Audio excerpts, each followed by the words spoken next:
Assalamualaikum dan salam sejahtera. Kembali lagi di channel Malaysia Informasi. Kepada anda yang belum subscribe, please subscribe. Thank you support.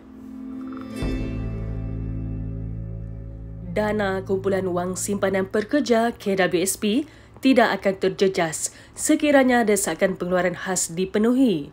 Berikutan berjuta caruman lagi masuk setiap bulan dalam tabungan agensi terbabit. Persatuan Penyelesaian Pengguna dan Peminjam Malaysia 4PM dan Pertubuhan Aktivis Rakyat Malaysia Pro Rakyat, iaitu pertubuhan bukan kerajaan yang sinonim mendesak pengeluaran KWSP, mempunyai sebab kukuh mendesak kerajaan meluluskan pengeluaran kali ini. KWSP mendedahkan pihaknya terlepas peluang mengembangkan aktiviti pelaburannya susulan pengeluaran RM145 bilion oleh 8.1 juta ahlinya menerusi 4 siri kemudahan pengeluaran ketika pandemik COVID-19, iaitu iLestari, iSinar, iCitra dan pengeluaran khas. Presiden 4PM Roslan Mohamad Arif berkata pengeluaran itu seharusnya dibenarkan berikutan ia membabitkan simpanan milik pencarum sendiri dan mereka sedar tabungan masa depan susut. Katanya, dengan kesempitan hidup, mungkin ada antara pencarum tidak sempat menikmati persaraan hari tua. Memandangkan pada masa sekarang jumlah yang terkesan semakin ramai. Ada yang diisytihar bankrupt dan mengakhirinya dengan bunuh diri. Apabila KWSP mengatakan RM145 bilion sudah dikeluarkan dalam tempoh pandemik, pada kami itu hanya satu angka kerana pelbagai penyelesaian dana diseleweng. Negara kita masih lagi berduit. Tiada kaki tangan tidak bergaji atau sebagainya. Justru, mengapa KWSP sukar membenarkan pengeluaran sedangkan berjuta pencarum terus melabur dalam dana persaranan itu dan kenapa terus mempertikai soal pengeluaran saki baki simpanan sedangkan mereka benar-benar memerlukannya. Namun demikian, Ketua Pegawai Strategi KWSP Nur Hisham Hussein dilaporkan berkata pengeluaran RM145 bilion berkenaan tidak memberi kesan ketara terhadap portfolio pelaburan pengurusan dana persaraan itu. Ini kerana, katanya, prestasi pelaburan KWSP dan pemberian dividen lebih dipengaruhi oleh perkembangan yang berlaku dalam pasaran global dan domestik, yang mana masih kekal mencabar dan tidak menentu.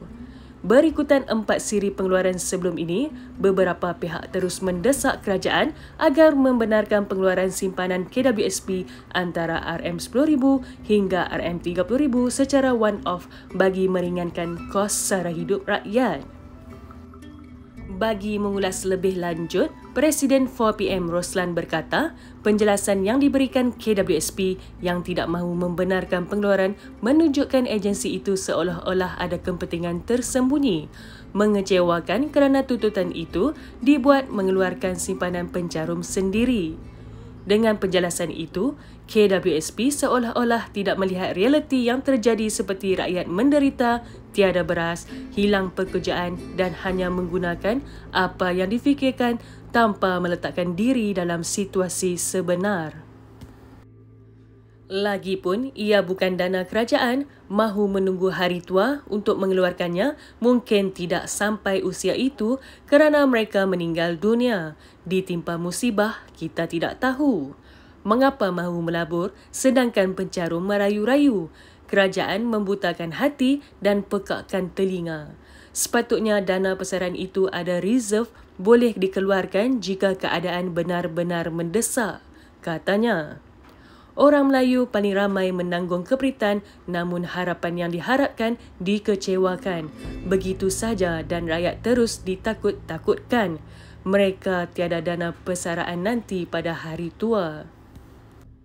Justru jika tidak mahu membenarkan pengeluaran, kerajaan perlu mengeluarkan dana hingga beri dana RM1000 kepada pencarum memerlukan atau menaikkan kadar bantuan Jabatan Kebajikan Masyarakat JKM RM350 kepada sekurang-kurangnya RM800 atau RM1000 sebulan. Sementara itu, Presiden Pro Rakyat Khairul Anwar Osman berkata KWSP diharap mengkaji semula keperluan pencarum yang menangani cabaran kos hidup selepas pandemik COVID-19.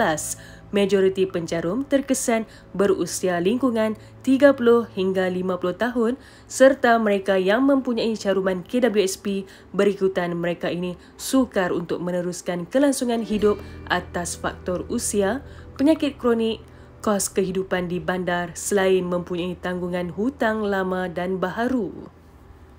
Tuntutan pengeluaran RM10,000 hingga RM30,000 one-off tidak akan mengganggu pelaburan KWSP dan Perdana Menteri Datuk Seri Anwar Ibrahim minta diberi masa untuk mempertimbangkan pengeluaran khas KWSP. Kami berharap Kerajaan Perpaduan dan Malaysia Madani berhasil mencari satu formula dan resolusi terbaik bagaimana caruman KWSP boleh diluluskan. Besar harapan pencarum supaya tabungan itu boleh dikeluarkan selepas pembayaran dividen selewat-lewatnya pada Mac atau sebelum Ramadan atau sebelum Aidilfitri, katanya. Marilah sama-sama kita berdoa agar pihak kerajaan dan Datuk Seri Anwar Ibrahim akan meluluskan pengeluaran KWSP 2.0 ini. Sekian, terima kasih. Assalamualaikum.